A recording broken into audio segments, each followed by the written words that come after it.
son ambiant, c'est bon. Donc l'histoire d'aujourd'hui. Donc je vais lire l'histoire. C'est-à-dire que vraiment je vais la narrer. Donc la personne qui raconte cette histoire, elle écrit la chose suivante. C'est-à-dire qu'elle raconte son histoire elle-même.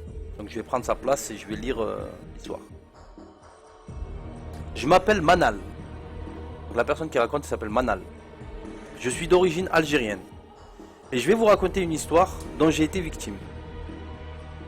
Et qui s'est passée en Algérie en juillet 99. Donc cette histoire, elle s'est passée en été 99. Pendant une nuit d'été en juillet, pendant les vacances bien sûr. Est-ce que ce que je vais vous raconter est vrai? Je l'ai vécu, je peux vous l'assurer. Donc Manal, elle raconte, elle dit que c'est une histoire qu'elle a vécue. Et elle nous assure que c'est la vérité. À cette époque, elle avait l'âge de 22 ans. Elle avait l'habitude d'aller chez les voisins, chez la voisine et aussi sa cousine pour dormir chez elle avec d'autres copines à elle. Bon, je vais essayer de narrer, mais de lire, tu vois. Donc à cette époque, en vacances en Algérie, j'avais 22 ans et j'avais l'habitude d'aller chez la voisine, qui est aussi une cousine, pour dormir chez elle avec d'autres copines. Pour faire pour faire des soirées entre filles pour s'amuser. Bon, donc soirée banale. Ce soir-là de juillet 99, on s'amusait à se raconter des histoires étranges.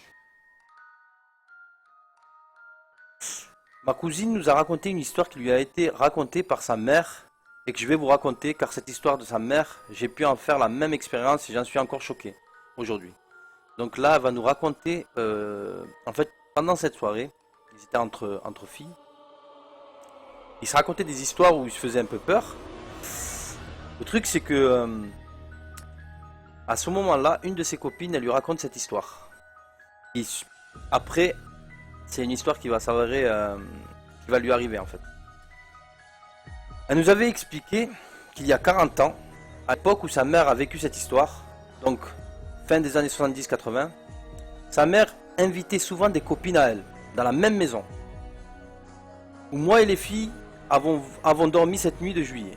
Elle avait à peine la vingtaine à cette époque, exactement comme nous. Donc c'est la famille quoi. Donc c'est la même maison, c'est une maison de famille. Et, et cette histoire que lui raconte sa copine, c'est arrivé dans la chambre ou dans la maison où ils étaient. Un soir, alors que toutes les filles dormaient après avoir passé la soirée ensemble, l'une des filles était allée sur le stah, le toit. Au bled, on n'a pas de toit comme en France, là où on a la toiture avec des tuiles. En fait, tous les toits, quasiment tous les toits au bled, c'est des stahs, c'est-à-dire que c'est des plateformes. Le toit, c'est une plateforme où on peut accéder, on peut rester quoi. Quand il fait chaud, enfin, là, surtout le soir, on met des tables et on se pose à l'air. Et vu que c'est en altitude, en hauteur, il n'y a pas de vis-à-vis, c'est parfait. Tout à coup, les autres filles l'entendent crier. Donc une de ces filles, elle est montée dans le stah et ils l'entendent crier. Sa mère qui avait raconté cette histoire lui décrit ce cri. Lui décrit ce cri comme si cette fille était prise d'effroi, d'une grande peur. Ce n'était pas un cri normal. Elle avait l'impression, le ressenti que quelque chose de très grave était arrivé. Une fois toutes les filles en haut, elles ont trouvé la copine de la mère à ma cousine, seule, les mains sur le visage, en larmes, terrorisée, tremblante de partout.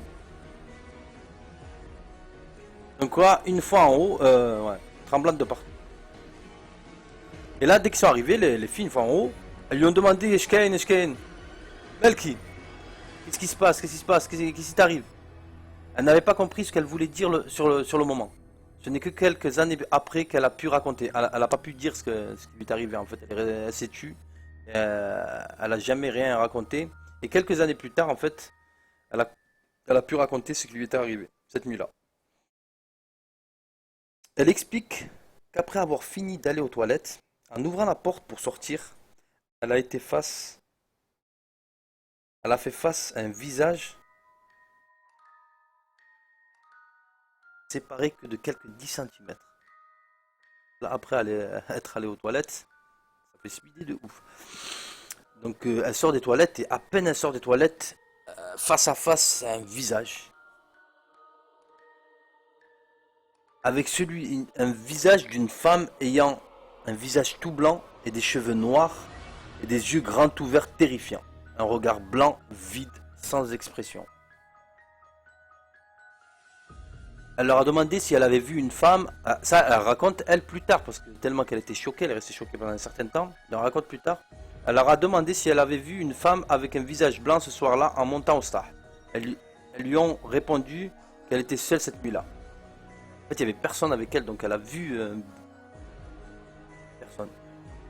Elle n'a pu décrire précisément cette chose puisque le face-à-face n'a duré qu'une seconde, voire moins. Elle ne sait pas ce que c'est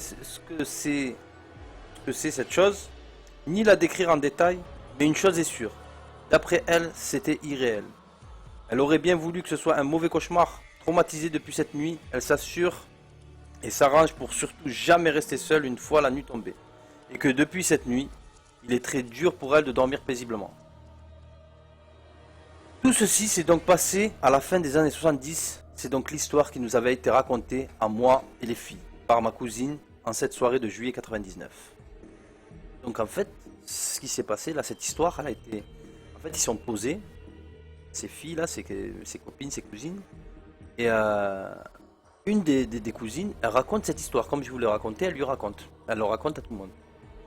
Donc là, c'est bon, c'est la panique. Là, ils sont un peu en panique. J'en viens donc à ma propre histoire en cette nuit de juillet 99. J'avais donc passé la soirée avec les filles, à manger, rire, etc. C'était cette soirée-là où ma cousine nous a raconté cette fameuse histoire qui lui est elle-même été racontée par sa mère. En fait, c'est la mère à sa cousine qui lui a raconté. Donc là, la soirée passée, on s'était couché vers 2 h du matin. Entre temps, j'avais déjà oublié l'histoire. Donc un peu plus tard, donc l'histoire c'est bon, c'est passé, ils se sont fait peur et tout. Et là, bon, c'était l'heure de se coucher, il était 2 h du matin. Et je me suis endormi et à 10 minutes avant le Fajr, la prière du matin qui retentit vers 4 h du matin, je me réveillais. J'avais senti un peu avant la prière du matin. J'avais senti un léger souffle sur mon visage. Au début, je pensais que c'était une de mes copines. Je n'y ai pas fait attention, puisqu'on dormait dans la même pièce. Toujours ce souffle de respiration sur mon visage, elle était en train de dormir encore, mais elle était en train de se réveiller en fait. Elle sentait une brise ou un léger souffle. Je priais Dieu pour que cette créature disparaisse. Ah non, attends. Toujours ce souffle de respiration sur mon visage. Au bout de 30 secondes, j'ouvre légèrement les yeux. Là, elle ouvre légèrement les yeux. Et là, j'avais vu à travers les peu de rayons de lumière de la lune qui entrait par la fenêtre un visage blanc avec des cheveux noirs et des yeux blancs qui me fixaient les yeux grands ouverts. Un corps squelettique vêtu d'une robe blanche à 20 cm de mon visage et de mon corps. Donc là, en fait, elle est couchée, elle est en train de dormir, et là, elle sent une présence et elle sent un souffle, une respiration. Là, elle se rappelle de l'histoire qu'elle lui a raconté, qu'ils lui ont raconté. Elle commence à speeder grave. Et là, elle se dit bon, ben, je vais ouvrir les yeux. Elle commence à ouvrir les yeux et c'était une soirée de pleine lune. Et là, tout d'un coup, elle voit à travers. Elle voit quoi? Elle voit cette personne pâle, yeux blancs, cheveux noirs, longs, debout, squelettique. Je referme les yeux et je sentais mes larmes couler. Tellement qu'elle était en panique, elle avait les larmes qui coulaient tellement qu'elle avait peur. Je priais Dieu pour que cette créature disparaisse et s'éloigne de moi. Je lisais, je récitais des sourates en chuchotant pour me rassurer et me donner elle faisait des prières, du courage. Enfin, j'étais déstabilisé. C'était la seule chose qui m'était venue à l'esprit en espérant que Dieu me vienne en aide. 5 minutes, ça a duré 5 minutes. 5 minutes plus tard, je rouvre légèrement les yeux. Elle est toujours là, couchée. Elle était couchée juste à côté. Elle était toujours là, couchée.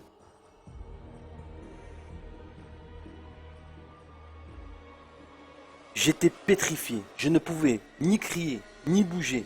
J'étais totalement pétrifié. Je réouvre les yeux 3 minutes plus tard, ça a duré presque 10 minutes. Elle rouvre les yeux, et elle était toujours là. Cette chose à me fixer avec son regard sans expression, vide, comme l'avait décrit la copine de ma tante. Donc elle est couchée, et là elle regarde, elle ouvre légèrement les yeux, et elle voit cette créature qui est juste à côté, et elle referme, elle est pétrifiée de peur. Elle attend 5 minutes, 5 minutes plus tard, elle se dit ouais c'est bon, j'espère que c'est parti. Elle regarde, elle voit encore la silhouette. Donc là, c'est la panique totale. Tout à coup, l'appel à la prière du matin est retenti. Se fit entendre, je ne sais pas pourquoi, mais grâce à ça, je ne sais comment l'expliquer, je me suis senti apaisé, mon calme était revenu, j'ai réouvert les yeux et cette chose avait disparu. J'ai compris suite à ça que cette créature qui habitait leur maison était venue me rendre visite cette nuit-là.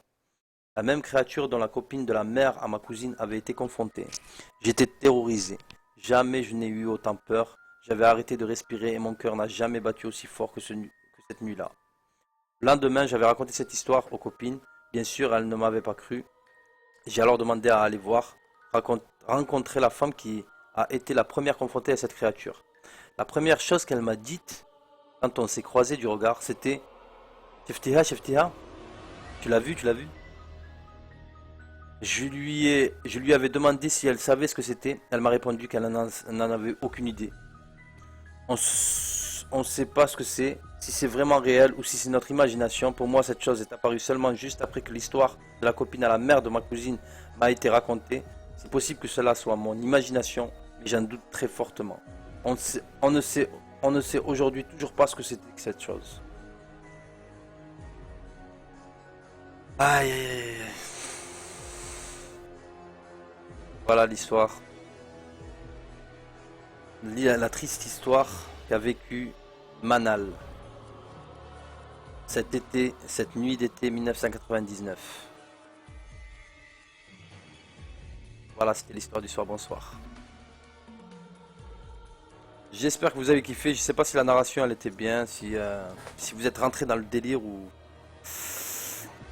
Parce que si je fais des histoires du soir bonsoir, ça va plutôt être de cette façon parce que les histoires elles sont pas. Donc je vais essayer de recouper les histoires et de les raconter. Si vous avez aimé l'histoire, mettez un like, pouce. Ah, PK la vie, désolé, on vient de terminer l'histoire du soir bonsoir. C'est mystérieux quand même ces histoires d'été. C'est souvent l'été. C'est souvent des pleines lunes, souvent des créatures bizarres. Elles apparaissent toujours au même endroit. Ah Pyro, franchement je suis vraiment désolé, mais regarde là il est 22h, il est 23h. Je pouvais pas... Là j'ai terminé.